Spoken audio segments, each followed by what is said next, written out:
I'm not dependent on punch power, you know. You know what, it takes a lot more than that to be a great fighter.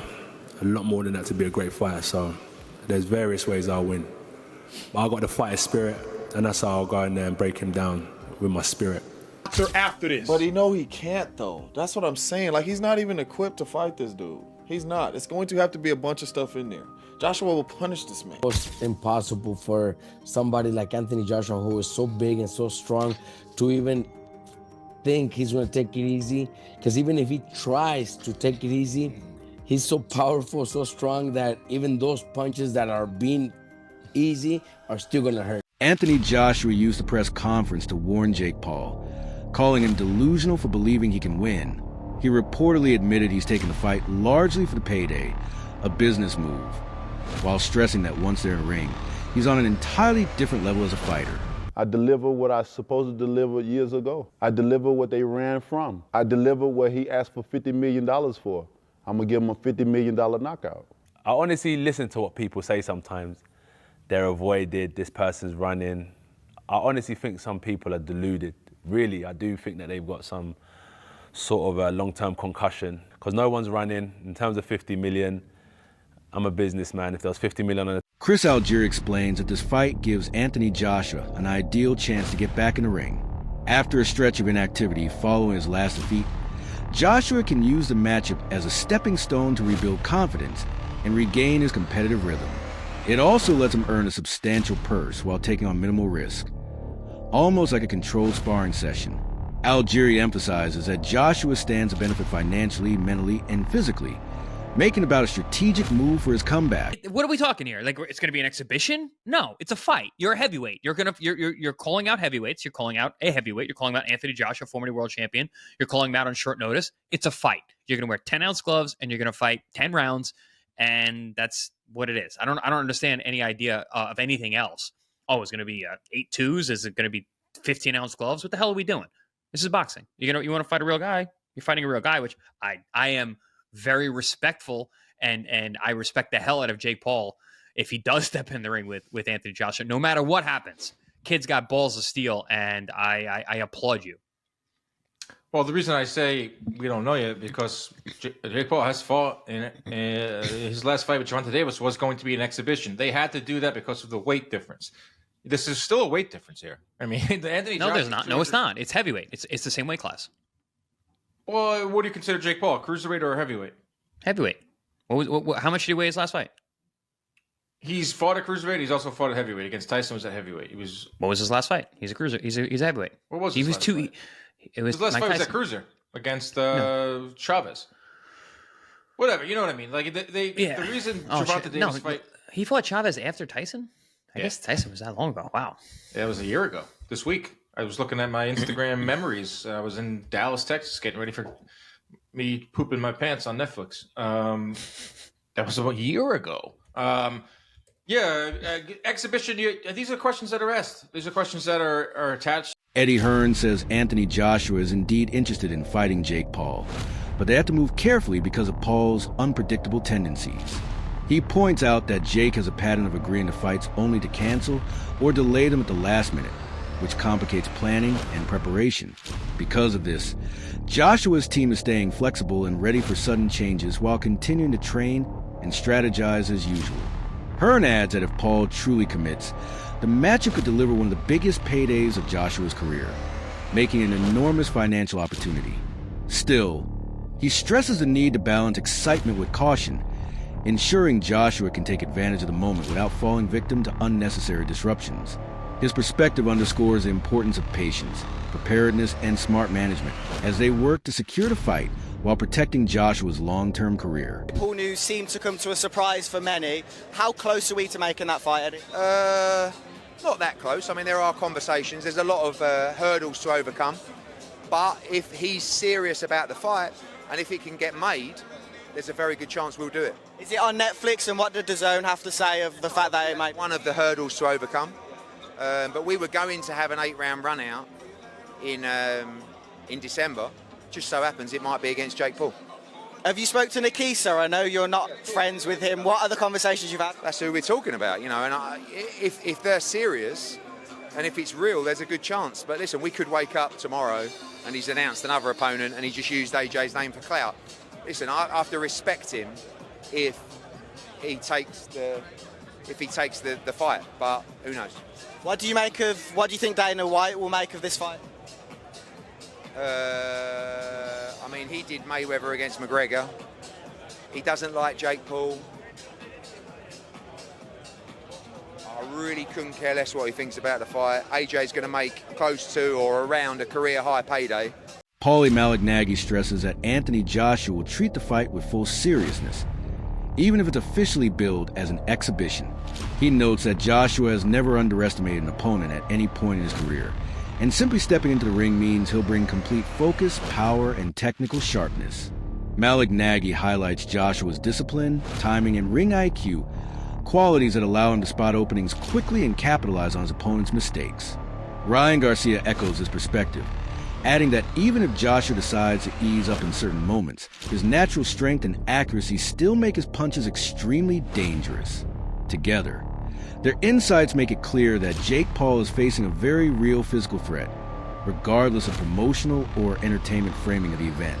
Both analysts emphasize that Joshua's experience against elite heavyweights gives him the tools to dictate pace, distance, and momentum from the opening bell. They agree that Paul will need to show both strategy and resilience, as Joshua's combination of skill and power creates a high-risk environment where any lapse could have serious consequences. Overall, they conclude that the matchup demands genuine respect and thorough preparation from both fighters. And if you listen to this, it's definitely out of the bag. Yeah, Fight for 84, big boxing movie that's hitting Netflix soon about the Olympic 84 team starring Jamie Foxx and Chris Algieri.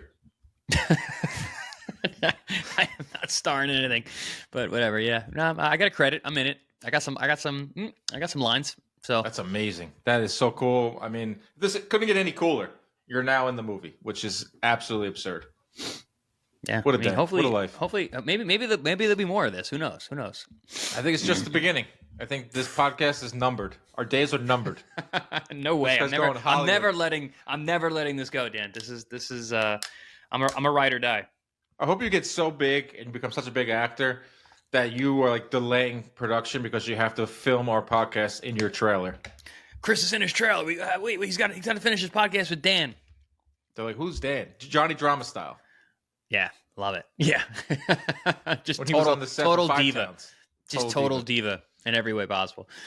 Yes, like we said, this episode is brought to you by PPV.com. December 6th, we're going to see Pitbull Cruz versus Lamont Roach. And guess what? We're going to talk to Lamont Roach on this episode.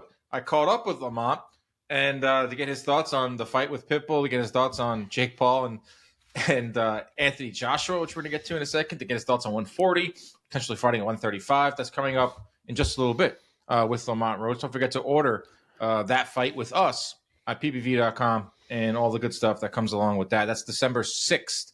Lamont Roach is an awesome interview. Great guy. Awesome guy. Forget the interview. He's just a good dude. I told you to tell him what's up. You probably did. He said what's up. He goes, where is he? I said, he's on a movie set. He goes, oh, yeah. He's got those movie star looks. See, that's what I get. But yeah, no, he's a good dude. We see him. He trains down in Florida now. He's over at the Pro Box TV training facility, so we get to see him down there training. He's whipping on all the guys over there. But good people, good dude. Good. His dad's awesome. His brother Jordan's great. He's another one to look out for. I think is he a flyweight? I think he's a flyweight coming up, or a bantamweight. But yeah, great family, good boxing family, great boxing heritage. Yeah, and I can't wait for that mega card. Big card December 6th, and he's the headliner. So we're going to get to him in a second. Some big news broke. Shocking news. According to Ring Magazine, Anthony Joshua is going to step in for Gervonta Davis and fight Jake Paul. We don't know yet if it's an exhibition. We don't know yet the rules set. We don't know the date. These are preliminary talks that are ongoing. Yes, I work for MVP. Dave Allen pushes back against the notion that Anthony Joshua should shy away from fighting Jake Paul just because the matchup is viewed as unconventional or entertainment-driven. He argues that Joshua remains in peak physical shape and, unlike retired fighters who may have lost speed or power, still possesses every attribute needed to dominate. Allen notes that fans often treat these types of bouts as mere spectacles, but that attitude overlooks the reality of Joshua's athleticism, strength, and technical ability. He stresses that this fight is far from simple showmanship. Joshua's preparation and experience allow him to impose himself on any opponent. Allen also points out the gap between perception and reality, warning that casual viewers may misjudge the danger Jake Paul is walking into. Ultimately, he says the matchup requires genuine respect and focus, as Joshua's elite-level skills remain a serious threat regardless of the hype surrounding the event. Probably shouldn't be licensed, but Florida are a very kind of easy commission to get. Yeah, it'll be called an exhibition. It will be an exhibition. It probably will be called an exhibition. What's the point? For me, as long as that fight you mentioned just now, Spencer, as long as that roadmap is there and it's signed, that he fights an interim guy as a warm-up afterwards and fights Tyson Fury next year and Fury's on board, I'm great with it. Otherwise, I do think his legacy's damaged if his last fight is with Jake Paul. An exhibition is a waste of time. They're for retired fighters. For retired fighters, it's a load of rubbish. Yeah, listen, the guy's still in his athletic prime. I personally don't see the reason why they can't just do the Tyson Fury fight. Why do we need interims? Well, we all want that. Yeah, but why do we need interims? Why do we need warm-ups? We're talking about two experienced guys who've been the best, as you just said, of the last 10, 20 years. Let's get the fight on. It's as ridiculous as Gervonta Davis going in with him, basically, isn't it, with Jake Paul, Quite frankly? different mindsets. And what, again, listening to Eddie today and what he was saying, the damage that Anthony Joshua suffered mentally, not physically, because physically he's still all there, but mentally against Daniel Dubois, he needs to go through that process again. And they said, and that's just the whole getting your hands wrapped up, doing it, whether it's Jake Paul, whether it's a top 100 fighter, you go, that's the way Anthony Joshua ticks. He needs that before going into the... All roads lead to Fury, right? We all know that. Whether Fury... Analysts point out that Jake Paul is finally stepping in against someone much closer to his level in terms of current, active competition, unlike the older or retired opponents he has faced in the past. While this creates the kind of challenge fans have been waiting for, it also raises a physical risk for Paul. Commentators emphasize that health and safety remain major concerns, as Joshua's skill, power, and experience are far beyond anything Paul has previously dealt with. The matchup may be reasonable from a competitive standpoint, but it carries significantly higher danger in terms of potential physical consequences. Maybe even bigger than the Mike Tyson fight. It's hard to say, really. Tyson was a big name, but it's going to do numbers regardless, because Joshua is a big name, and then people are going to be tuning in to see Jake Paul get knocked out. Right now, Eddie Hearn talks about Jake Paul taking this Joshua fight. I mean, my estimations of Jake Paul would go through the roof if he signed to fight Anthony Joshua, because I just can't believe in my mind that he would do something like that. I mean, Gervonta was a smart one because of his size. Like, you know, I think actually he would have had a lot of success against Jake Paul, but the size is a problem. But this would just be, you know, like if Jake Paul was to take the fight with AJ, you'd really have to maybe carry his balls in a wheelbarrow on the ring walk, you know, because AJ wouldn't mess around in there, you know. So it would be huge, but nothing, you know, to tell you it's close, just a few conversations so far. Damn right, if Jake Paul takes this fight, he's got some major balls on him. And I know people hate influencer boxing, but come on, he's not fighting an old, retired, past the prime MMA fighter. No, he's fighting a legit boxer who's massive, 6'5", 6'6", jacked, 240, 250 pounds, shredded, power puncher. Do we need to remind ourselves of what Joshua did to Francis Ngannou? Francis Ngannou was coming off a pretty good performance over Tyson Fury. He didn't get the win in that fight, but you could argue that he did actually win that fight. And Ngannou, throughout his entire MMA career, in 4-ounce gloves, very rarely got hit. He could take a punch. He's got a big, fat African head.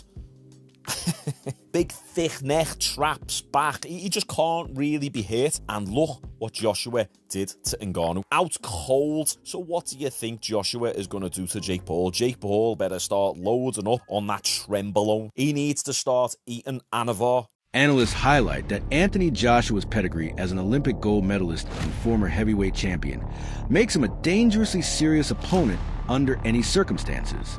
They note that his blend of technical skill, power, and high-level experience places him in an entirely different category from anyone Jake Paul has faced before. Joshua's ability to read opponents, make rapid strategic adjustments, and deliver precise, punishing shots means that even small mistakes from Paul could be capitalized on with severe consequences. Unified champion at the heavyweight division. He is 6'6", 250 pounds. And also, I do think... Oh, my God. I do. No, Jake Paul 6'1", and about 220. I want to say this, though. I think Anthony Joshua he's made stupid money in his career, dumb money in his career. I don't think he's going to be in a position to be accepting BS terms with Jake Paul if this is really what's going to end up happening. I think we're actually going to get to see Jake Paul against a former heavyweight champion of the world. Do I think that's a smart idea? Absolutely not. For Jake Paul, do I think it would sell? Absolutely. Do I think it'd be very interesting and people would tune in to see if he gets his head knocked off? Absolutely. I genuinely, I hate to say it. Experts stress that this fight is anything but casual. It requires complete focus, thorough preparation, and genuine respect for Anthony Joshua's abilities. Analysts point to Joshua's physical advantages. His reach, strength, and world-class conditioning would allow him to dictate pace and control distance with ease. While Jake Paul may enter confident, he's stepping into the ring with a former world champion whose experience makes underestimation a dangerous mistake. Commentators note that Joshua's battles against top-tier heavyweights have sharpened his timing, defense, and ring IQ, giving him the tools to dominate even opponents with unconventional styles. Overall, the discussion underscores that this matchup is a serious test of Paul's capabilities. Joshua's elite pedigree ensures the fight will be highly demanding, both physically and strategically. He probably sees what Alexander Usyk, who's now the undisputed, one of the greatest heavyweights of all time now after beating all these guys. He was a smaller guy. Went up, he's like 6'2", 6'3", about 200 pounds at first. Now he's probably sitting at about 220, 230. Similar size to Jake Paul. Yeah. Went up and beat all these guys. Granted, Usyk, greatest amateur boxer at that weight class ever. I think it's going to be interesting, but I do think Jake Paul is in a good position. The only fear is this. I hate to give him credit. If Jake Paul gets his block knocked off completely. Yeah, very possible. The Jake Paul experiment is over. It's a wrap. Because if you step into the ring, everybody thus far is wondering and has wondered, like, what would happen versus a legitimate boxer? Yeah. And in their relative shape. Not a 50-year-old Floyd. Yeah. Not a 60-year-old Mike. We've all asked ourselves, well, what happens if you fight a real fighter? The problem is, once you fight a real fighter and you get beat down, the hypothesis is gone. So now we don't need to wait to see the experiment. Y'all know what we do every year. We say the best college team could beat the worst NFL team. Yeah, and it's nasty. A fun debate. Yeah. If you don't really know ball, if you don't really know ball, though, you'll be like, man, but if 10 players on Georgia would start for the Cleveland Browns right now. But if they actually... Ade Oladipo emphasizes that this matchup is one of the biggest fights on the current boxing landscape, drawing massive attention from both fans and the media. He notes that Anthony Joshua's legacy as a former heavyweight champion and Olympic gold medalist brings credibility and excitement, making the bout a truly global attraction. Fans are especially eager for explosive action and the possibility of a knockout, adding to the fight's intensity and overall spectacle. Oladipo explains that Joshua's skill, experience, and power ensure the contest will be treated as a serious sporting event, not just entertainment. The combination of Joshua's reputation and Jake Paul's widespread popularity has created enormous buzz, turning the fight into a major topic across boxing circles and mainstream audiences alike. The anticipation, heavy media coverage, and ongoing fan debates all underscore the significance. This is, for Jake Paul, a much bigger fight than fighting Gervonta Davis. And I mean bigger, not just in the sense of who he's fighting and the size of AJ. I mean bigger in terms of numbers.